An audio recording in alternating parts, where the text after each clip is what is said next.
Workplace communication in the USA, UK, and Australia. If your British boss says, "By the way, perhaps you could make these changes," then you'd better make them. If they call something a bit disappointing, you should be very concerned. Understatement can be confusing and frustrating to people from cultures that prefer to communicate more directly. But from the British perspective, telling someone bluntly what you want them to do feels arrogant and aggressive. They'd rather leave room for you to pretend it was your idea all along. In an Australian workplace, you probably won't have much trouble figuring out what your colleagues actually mean. Communication is usually direct and even blunt once you get to the point.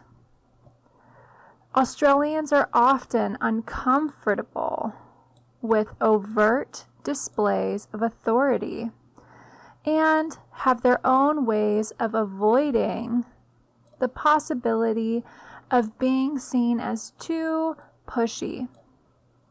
It's common to spend a good 15 minutes at the start of a meeting talking about anything other than work. You'll also encounter a lot of slang and plenty of swearing. You don't have to do much reading between the lines in a USA setting either.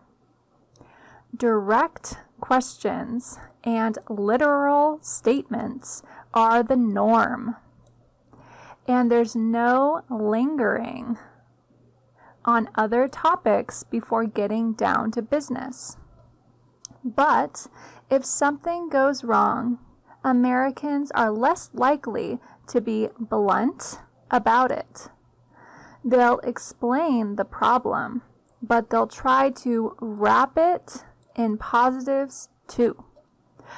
The focus on optimistic, upbeat communication is also key to how Americans expect you to talk about yourself.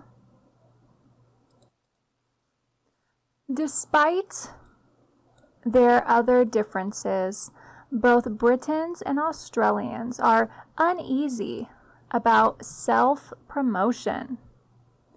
Not so in the USA, where making sure your accomplishments are recognized is a necessary skill.